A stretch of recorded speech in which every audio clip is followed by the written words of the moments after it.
강남의 84제곱미터 아파트가 지금 70억 정도 되는 고공행진을 하고 있다. 한국 경제는 이미 위기가 온 것이다. 지금 우리가 겪고 있는 위기는 만성질환 같은 위기. 극단적으로 금리를 낮춰서 돈을 풀어도 돈맥 경화 현상이 발생합니다. 자, 그런데 평상시에 착실한 현금을 쌓으면서 대응했던 사람들 같은 경우는 위기가 딱 왔을 때 싸게 구입함으로써 미래에 굉장히 확실한 투자 수익을 확보하는 경우가 굉장히 많았습니다. 우리 구독자 여러분들이 아마 체감하시겠지만 위기는 오래됐다고 봅니다. 이미 위기는 신호가 아니라 가까이 와 있고 우리가 지금 체험하고 있는 게 위기가 아닌가라는 생각을 합니다. 방금 말씀해 주셨던 것처럼 은행의 카드 연체율이 20년 만에 최고치를 기록을 했고요. 가계부채도 25년 2분기 기준으로 1952조 원을 돌파해서 역시 역대급으로 최고를 기록을 했습니다. 여기에는 아무래도 이제 상반기에 서울 집값이 좀 올라가면서 주담대가 늘어난 요인도 있지만 사실 우리 2030들이 가지고 있는 카드 연체 또는 예를 들면 우리가 악성 부채라고 하죠. 리볼빙이라든지 그다음에 현금 서비스라든지 그다음에 이제 카드 같은 경우는 아무래도 생활비를 쓰고 나서 이제 갚지 못하는 어떻게 보면은 대출을 받아서 사업을 일으키다가 문제가 생긴 그런 대출이 아니잖아요. 이런 대출들이 이렇게 급격하게 늘고 있다는 것은 가계가 그만큼 소비 여력이 위축되고 있다는 거죠. 요즘 뉴스를 보시면 아시겠지만 대한민국 경제의 가장 큰 문제는 자영업자 아니겠습니까? 자영업자들의 내수 부진. 그러니까 한마디로 자영업자들이 기본적으로 생활할 수 있는 정도의 수준도 벌지 못하는 자영업자 그리고 100만 200만 이렇게 폐업이 늘어나고 있는 이런 상황 속에서 아무래도 이제 더더욱 우리 가계가 개인들이 소비 여력이 줄어든다 그러면 자영업이 앞으로 살아날 가능성은 굉장히 적다라고 봐야 되는 거죠. 거기에다가 기업들도 지금 최근에는 굉장히 어려워졌습니다. 우리가 흔히 알 때 유니콘 기업이라고 하는 기업들 있잖아요. 새벽 배송으로 굉장히 유명해진 그 회사. 그런 회사들조차도 지금 굉장히 어렵다. 그리고 얼마 전에 여러분도 뉴스를 통해서 보셨지만 홈플러스가 15개 점포를 폐점을 하고 현재 법정 관리에 들어가 있는데 우리가 알기에는 이렇지 않습니까? 그래도 우리가 어떤 벤처 기업이 어려워진다라는 건 이해를 하지만 소비 유통 기업이라는 건 뭐예요? 경기에 굉장히 둔감한 산업이잖아요. 우리가 아무리 어려워도 이마트에서 장 보거나 홈플러스에서 장 보는 걸 안 하지 않지 않습니까? 그럼에도 불구하고 이런 기업들조차도 쓰러지고 있다. 그러니까 이제 기업도 문제가 되는 거 아니냐. 가게도 문제가 됐었는데 기업도 문제가 된다. 근데 그 기업이 그냥 일반적인 기업이 아니에요. 경기에 굉장히 방어적이라고 하는 이런 유통기업조차도 어렵고 최근에 보도를 보셨겠지만 잘 나가는 대기업 중에 하나인 LG전자도 희망퇴직 이런 것들을 지금 실시하고 있다. 자, 이런 것들을 보게 되면은 이 어려움이 결국은 기업에까지 이 위기 신호가 옮겨졌다라고 볼 수가 있고 우리가 흔히 알고 있는 작은 기업들이 아니라 큰 기업들도 이제 문제가 되고 있다. 자, 그러면 정부는 어떠냐? 정부는 우리나라가 사실 주요 OECD 국가 대비해서는 우리나라가 GDP 대비 그 부채율은 조금 낮은 편이긴 합니다. 그러나 이번에 이제 여러분도 아시겠지만 추경을 통해서 민생회복 소비 쿠폰도 발행을 하고 또 아무래도 이제 계속해서 늘어나는 복지 예산을 감당하다 보면 정부 재정도 급격하게 나빠질 것으로 예상이 됩니다. 자, 그러니까 지금 우리가 겪고 있는 이 경제 위기는 우리 경제 주체 세 곳인 가계, 정부, 기업 모두 다 어려워지고 있는 그런 국면이다. 거기에다가 여러분도 뉴스를 통해서 늘 보고 계시지만 트럼프의 관세 협상이 이제 마무리가 되었지만 사실 이것 같은 경우는 불과 몇 달 전만 해도 아예 없던 관세가 생기는 거거든요. 그러니까 우리가 25% 관세에서 15%로 낮췄다고는 하지만 사실 FTA를 우리가 협정을 맺은 나라이기 때문에 원래 관세는 0%였습니다. 그러니까 이런 걸 감안한다면 한국 경제는 이미 위기가 온 것이다. 그런데 이제 문제는 우리 머니인사이드 구독자 여러분들이 우리 영상을 통해서나 또는 다른 매체를 통해서 너무 위기의 소리를 오랫동안 들었어요. 몇 년 동안 계속 위기라는 얘기를 듣다 보니까 위기 불감증이라 그럴까? 왜냐하면은 위기라는 것을 직장인들 같은 경우는 솔직히 잘 체감하지 못할 수도 있습니다. 내가 자영업자다 그러면은 바로바로 느끼겠지만 내가 직장을 다니면 월급이라는 게 갑자기 안 나오는 건 아니기 때문에 잘 체감을 못할 수 있다. 그래서 진짜 위기는 말이죠. 이 위기가 왔는데 위기인 줄 모르는 게 진짜 위기예요. 그러니까 뭐 예를 들면 재정을 좀 어떻게 허리띠를 졸라매자, 좀 저축을 늘리자, 뭐 구조조정을 하자 이런 이야기를 하면은 아, 왜 나한테까지 그러지? 나는 그렇게 위기가 아닌데 이렇게 얘기하시는 분들이 많다는 거죠. 그런데 사실 이 위기라고 하는 것은 나쁜 면만 있는 건 아닙니다. 우리가 항상 경제가 한 단계 발전할 때마다 위기를 극복하면서 발전했거든요. 자, 우리 개인의 이야기를 한번 해보겠습니다. 위기가 주는 유익함이 뭘까 한번 생각해 봐야 될 것 같아요. 위기가 주는 유익함이 뭐냐? 위기가 오게 되면은 진실이 드러납니다. 그러니까 무슨 얘기냐면 위기 이전에는 뭐가 잘못된 건지 뭐가 잘 된 건지를 전혀 몰라요. 소위 말하면 실력이 있는 사람이나 실력이 없는 사람이나 그냥 묻혀간다 그러죠. 우리가 왜 회사에서 우리 회사가 잘 나가면 내가 좀 일을 안 해도 보너스 같이 받잖아요. 그러니까 내가 나에 대한 평가가 적극적으로 이루어지는 게 아니라 회사가 잘 들어가고 우리 팀이 잘 돌아가는데 내가 거기 그냥 구성원으로 있으면 나도 똑같이 보너스 받고 나도 문제가 없다라는 거죠. 그런데 이게 개인 평가로 들어가게 되면은 굉장히 달라지지 않습니까? 위기가 오게 되면은 좋은 점이 뭐냐면 진실이 드러난다는 거예요. 누가 진짜 실력이 있는지 누가 실력이 없는지 어떤 것이 진짜인지 어떤 것이 가짜인지가 드러난다. 그러니까 이런 위기 때 우리가 체질 개선을 하고 구조 조정을 해야 됩니다. 그래서 정부도 기업도 가게도 구조 조정에 들어가게 되는 거죠. 자, 그런데 아무래도 기업이나 정부에 비해서는 개인 같은 경우는 느끼는 체감 속도가 다 달라요. 그래서 어떤 사람들은 나는 당장 먹고 사는데 문제 없기 때문에 위기라고 느껴지지 않는다. 자, 그래서 우리가 이 위기 상황, 이 경제 위기가 왔을 때 우리가 이걸 퍼펙트 스톰이라고 합니다. 그러니까 한마디로 말해서 개인의 위기뿐만이 아니라 정부나 기업의 총체적인 위기, 거기다가 지금은 대내외적인 환경이 다 어렵죠. 내수 부진도 심각하고 저성장도 심각하고 청년들은 취업이 안 되고 그러다 보니까 일자리를 잃은 청년들, 사회 불안이 증가합니다. 그리고 그러다 보면 소비는 또다시 줄어들고 이런 악순환들이 계속되고 있습니다. 대외 환경, 여러분 아시겠지만 뭐 좋을 게 하나도 없습니다. 이런 여러 가지의 상황들이 한꺼번에 몰려오는 위기를 우리가 퍼펙트 스톰이라고 하는데 이런 퍼펙트 스톰에서 우리 개인이 뭔가 이번 기회에 정신을 좀 바짝 차리고 대응을 해야 된다 이렇게 생각을 합니다. 이런 위기에 우리의 체질 개선을 한다라고 하면은 일단 위기로 받아들이는 게 중요합니다. 자, 일단 첫 번째 위기로 받아들이면 내가 어떤 것을 할 거냐. 대한민국의 위기는 사실은 부동산에 있다고 봅니다. 왜냐하면 아무리 금리를 낮추고 돈을 풀어도 그 돈이 다 부동산으로 흡수되거든요. 한마디로 말해서 미들 리스크, 미들 리턴이 사라지는 시대다. 여기서 우리가 미들 리스크, 미들 리턴이라는 게 뭐냐면 이런 거죠. 우리가 보통 하이 리스크, 하이 리턴을 즐기는 분들이 많아요. 최근에는 주식 가격도 많이 올라갔고 그리고 또 일부 부동산들은 굉장히 빠르게 상승하다 보니까 리스크를 좀 많이 지더라도 확실한 것에 투자를 하겠다라고 하는 분들이 돈이 몰립니다. 반면 또 로우 리스크, 로우 리턴도 돈이 몰립니다. 이렇게 변동성이 커지게 되면 돈이 정말 많은 사람들은 모험을 안 하려고 그래요. 그러니까 그냥 채권이나 예금 같은 데 돈을 넣어놓고 사실 그분들은 그렇게 요구 수익률이 높지가 않아요.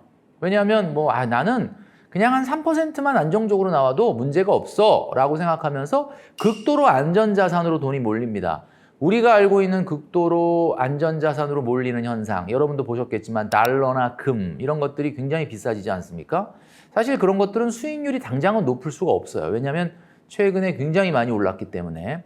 그렇지만 미래의 변동성이 적기 때문에 당장은 적은 수익률을 먹더라도 안전자산으로 돈이 몰리는 거죠. 자, 이렇게 양극단으로만 몰립니다. 그러니까 하이 리스크, 하이 리턴이나 로우 리스크, 로우 리턴. 사실은 경제를 살리려면 미들 리스크, 미들 리턴으로 투자가 돼야 됩니다. 예를 들면 내가 가게를 연다. 그럼 어때요? 일단 임대업자의 공실이 사라지고 간판업자가 간판을 달고 고용을 하니까 또 인건비가 지급이 되고 또 예를 들면 원자재 같은 것들을 사게 되니까 경제가 돌아가겠죠. 근데 이 미들 리스크, 미들 리턴은 지금 사람들이 투자하지 않으려고 하는 거죠. 그러니까 경제는 극단적으로 금리를 낮춰서 돈을 풀어도 돈맥 경화 현상이 발생합니다. 그러니까 일부 로우 리스크나 하이 리스크의 자산으로만 돈이 몰려가고 실제 경제를 살리는 고용이라든지 창업이라든지 이런 것들에는 돈이 몰려가지 않다 보니까 이것이 돈이 돌지 않는 현상이 발생을 하는 겁니다. 그래서 부동산으로 너무 쏠려 있는 자산 비중의 구조 조정이 첫 번째다 이렇게 말씀드릴 수 있습니다.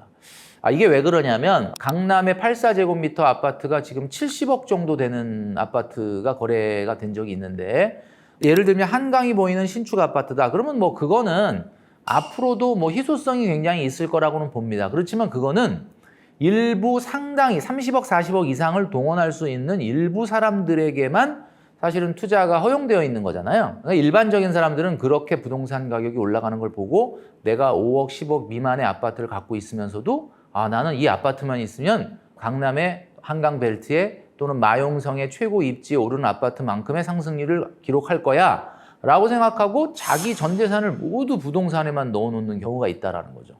근데 이런 경우는 제가 왜 문제가 될 수 있다고 보냐면 사실 부동산의 상승률이라는 거는 아파트의 상승률이라는 건 상당히 제한적입니다. 최근에 많이 오르니까 마치 그것이 계속될 것 같지만 우리가 2020년, 21년도에 경험했잖아요.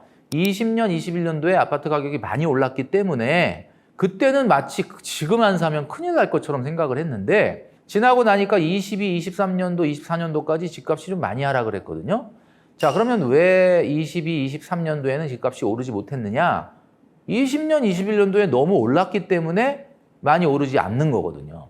그러니까 우리가 부동산 올라갈 때는 굉장히 무섭게 올라가는 것 같으니까 지금 아니면 못 따라갈 것 같지만 사실은 평균 수익률로 따지자면은 기대 인플레이션 수준, 그러니까 국채 10년물 금리 수준에 수렴하게 돼 있습니다.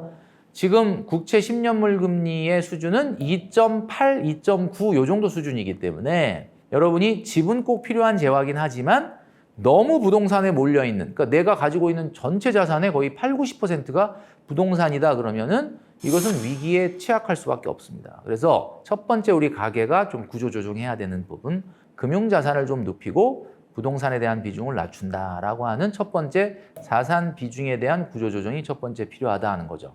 자, 두 번째로 필요한 구조조정은 소비에 대한 구조조정입니다. 자, 소비에 대한 구조조정을 제가 여러 번 말씀드려서 아마 이게 뭔지는 아실 겁니다. 불필요한 고정지출이나 또는 변동지출을 줄이자라는 건데 한번 이렇게 생각을 해보겠습니다. 여러분들이 벌어들이는 돈 중에서 먹는 데 돈을 많이 쓰십니까? 뭘 사는 쇼핑을 하는 데 많이 쓰십니까? 대답하시는 게 여러모로 다르시겠죠. 아무래도 소득이 높아질수록 쇼핑에 사용하는 비중이 커지고 소득이 낮아질수록 먹는 거에 쓰는 비중이 커집니다. 자, 이게 왜 그러냐면 한계 소비 성향이라는 것이 있는데요. 한계 소비 성향이라는 것은 새롭게 증가되는 소득 중에 얼마나 소비되느냐를 말하는 거죠. 자, 그런데 소득이 높은 사람들은 쇼핑에 대한 한계 소비 성향이 높아집니다. 그러니까 한마디로 말해서 내가 새로 벌어들이는 소득 중에서 먹는 것보다는 사는 것, 뭔가를 구매하는 데 돈을 많이 쓰게 된다는 거죠. 그런데 소득이 낮은, 예를 들면 일반적으로 한 500만 원 미만 정도의 소득, 일반적인 사람들 같은 경우는 소득 그 구간에서는 새로 발생하는 소득이 먹는 데 더 많이 씁니다. 그러니까 우리가 엔겔 지수가 높아진다라고 하죠. 자, 그럼 이런 현상들이 발생을 하게 되다 보면 어떻게 되느냐? 일반적으로 봤을 때 소득이 증가할 때 이것을 소비를 얼마나 하느냐를 한계 소비 성향이라고 얘기한다고 말씀드렸는데 소득이 높아질수록 한계 소비 성향이 낮아집니다. 그렇다면 무슨 얘기냐면 벌어들이는 돈을 다 소비하지 못할 가능성이 많다는 거죠.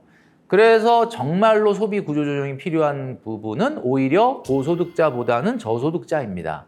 저소득자분들은 그러죠. 내가 버는 돈도 적고 쓰는 것도 상대적으로 적은데 여기서 어떻게 더 줄이란 말이냐라고 말씀하시겠지만 사실은 불필요한 소비를 저소득층도 안 하는 건 아니거든요.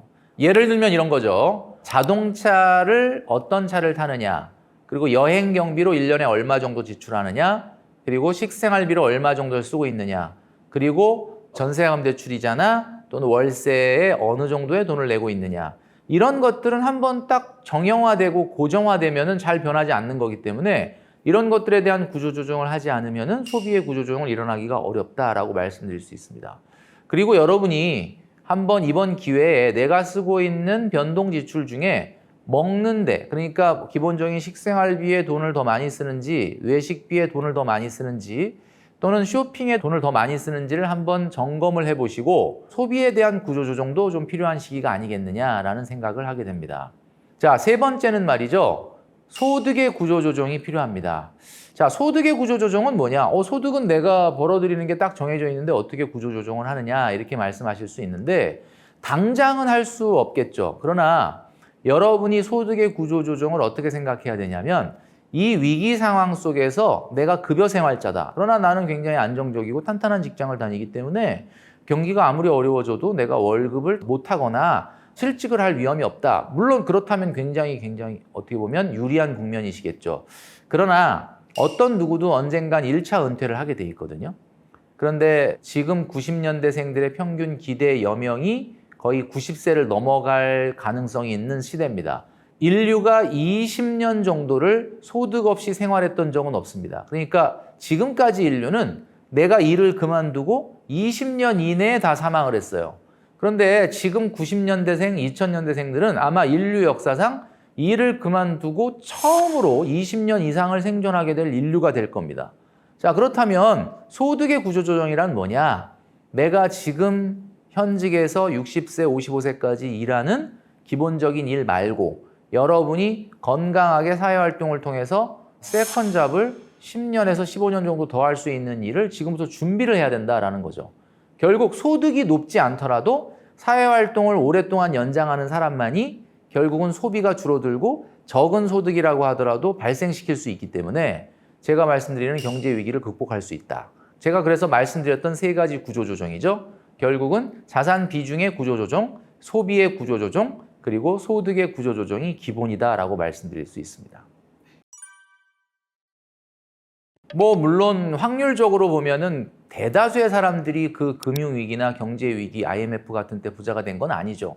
그러나 어쨌든 간에 그 당시에는 자산 가격이 큰 충격을 받았고 그 당시에 주식이나 부동산 할 것 없이 다 가격이 떨어졌어요. 근데 문제는 그 당시에 그렇게 자산 가격이 폭락을 할 때 그 시장에서 낮아진 자산을 구입한 사람들은 현금을 착실하게 모았던 사람들입니다. 대부분의 우리 직장인들 같은 경우는 주식 투자를 어떻게 시작하게 됐느냐, 코인 투자를 어떻게 시작하게 됐느냐라고 물어보면 대부분 공포감이나 불안감에 시작했다라고 하는 분들이 많습니다. 무슨 얘기냐면 계속 시장을 바라보고 있었는데 투자를 못하고 있다가 주변에서 너무 가격이 올라가니까 불안감에 야 이제라도 꼭 해야 되겠다라고 해서 추격 매수를 했다는 거죠. 물론 추격 매수를 했지만 그 이후에도 더 올랐다면은 그 부분만큼은 자산 가격 상승을 수혜를 받을 수 있었겠죠. 그런데 이제 중요한 거는 이렇게 공포감에 투자를 시작하거나 또는 어떻게 보면 쫓아다니는 투자를 하는 사람들 같은 경우는 그 수익을 많이 먹지는 못하는 경우가 대부분입니다. 자, 그런데 평상시에 착실한 현금을 쌓으면서 위기 상황을 대응했던 사람들 같은 경우는 위기가 딱 왔을 때 성장의 관점이 아닌 가격의 관점으로 접근하기 때문에 성장의 관점이란 그거죠. 무엇이 핫하냐, 무엇이 잘 나가냐, 요즘 무엇이 대세냐 이런 관점이고 가격의 관점은 야, 이 정도 싸졌으면 굉장히 싸졌는데 라고 하는 거를 바라볼 수 있는 관점이죠. 내가 실제로 주식 투자를 하고 있으면 하루에 10%, 20% 떨어지면 공포감에 주식을 더 사기가 어려워요. 그런데 현금을 착실하게 모으면서 소위 말하는 우리가 실탄이라 그러죠. 이런 사람들 같은 경우는 굉장히 가격이 충격을 입었을 때 그 자산을 싸게 구입함으로써 미래에 굉장히 확실한 투자 수익을 확보하는 경우가 굉장히 많았습니다. 그런데 이제 최근의 위기는 금융위기나 IMF 때처럼 갑자기 급진전되는, 그러니까 시장이 완전히 깨지는 그런 위기라기보다는 어떻게 보면 만성질환 같은 위기? 그러니까 질병으로 얘기하자면 급성질환 같은, 급작스럽게 충격을 받으니까 자산시장이 급냉을 하면서 급락을 합니다. 그런 경우에는 우리가 시장에 진입할 수 있는 현금을 갖고 있는 부자들은 그런 기회를 잡을 가능성이 많죠. 그런데 최근의 위기는 오히려 자산 가격은 계속해서 올라가면서 실제 내수 경기라든지 이런 것들은 어려워요. 자, 이게 왜 그러느냐? 지금 우리가 겪고 있는 위기는 급성질환 같은 위기가 아니라 만성질환 같은 위기, 마치 당뇨와 같은 위기라고 볼 수가 있습니다. 그러니까 당장은 수술을 하거나 어떤 조치를 취해서 병을 제거할 수 있는 병이 아니죠. 오랜 기간 동안 체질 개선을 하고 오랜 기간 동안의 시간이 걸려야만 극복이 가능한 질환이다. 그러니까 자산 가격이라는 것 자체가 사실 최근 같은 경우는 어떻게 보면 IMF 때나 금융위기 때처럼 이렇게 낮아져 있지 않죠. 경제는 어렵다 그러고 경기는 너무너무 힘들다고 하는데도 불구하고 자산 가격은 고공행진을 하고 있다. 이런 것들이 상당히 아이러니하다라는 거죠. 물론 이런 경우 이후에 경기 침체나 금융위기 같은 급작스러운 시장이 크랙이 생길 정도의 엄청나게 큰 위기가 온다면은 어떻게 보면은 대부분 개인 투자자들 이런 분들이 데미지를 크게 입을 가능성이 있기 때문에 주의해야 된다라고 말씀드릴 수 있습니다. 우리가 재테크를 얘기할 때 세 가지가 곱해져야 된다고 많이 얘기하잖아요. 그러니까 소득 곱하기 시간 곱하기 수익률입니다. 자, 이거를 우리가 하는 재테크의 용어로 얘기하자면 원금 곱하기 기간 곱하기 수익률입니다. 이 원금, 기간, 수익률 중에 뭐가 가장 중요할까요? 대부분의 많은 분들은 수익률이 가장 중요한 것이 아니겠냐라고 생각하죠. 자, 한번 제가 예를 들어 보겠습니다. 지난 3년간 나스닥 지수는 74.7%가 올랐습니다.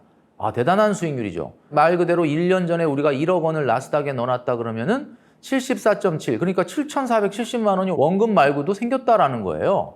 자, 그런데 여러분, 74.7을 먹은 사람이 있을까요? 74.7을 먹으려면 3년 전에 엄청나게 큰 돈을 나스닥 시장에 넣어놓고 3년 동안 그렇게 주가가 올라가는데 단 한 번도 안 찾아야 됩니다. 그런 사람이 과연 우리 주변에 있을까요? 거의 불가능하다.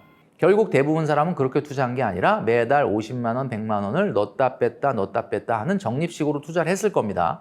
자, 그래서 한번 제가 적립식으로 계산해 봤습니다. 그렇다면 적립식으로 투자를 한다면은 당연히 수익률이라고 하는 것은 74.7은 안 나오죠. 그렇지만 나스닥이 그 사이에 너무 많이 올랐기 때문에 내가 만약에 3년 전에 100만 원 정도 월 적금을 하지 않고 100만 원 정도를 나스닥에 넣었다면 적금 넣은 것보단 당연히 수익률이 많이 나올 겁니다. 얼마 나올까 제가 한번 계산을 해봤더니 만약에 내가 100만 원씩 3년 전에 정기 적금을 들었다면 3,600만 원 원금에 이자는 한 200만 원 정도 붙어서 한 3,800 정도 만기금을 탔을 거예요. 근데 만약에 내가 적금을 하지 않고 나스닥에 매달 100만 원을 넣었다면 3,800만 원보다 얼마나 더 먹었을까? 자, 결론은 초과 수익의 문제인데 적금을 했던 사람보다 나스닥에 100만 원 넣었던 사람이 1,138만 원을 더 먹었습니다.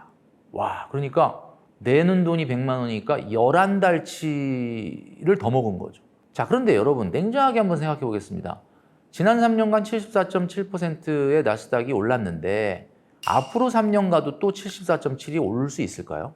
아무리 주식시장이라고 하는 것이 변동성이 크고 앞으로 어떻게 될지 모른다라고 하지만 자산이라는 것은 너무 급격하게 오르면 좀 안 오르고 너무 안 오르면 또 올라가는 게 인지상정일 텐데 지난 3년간 74.7%가 올랐고요.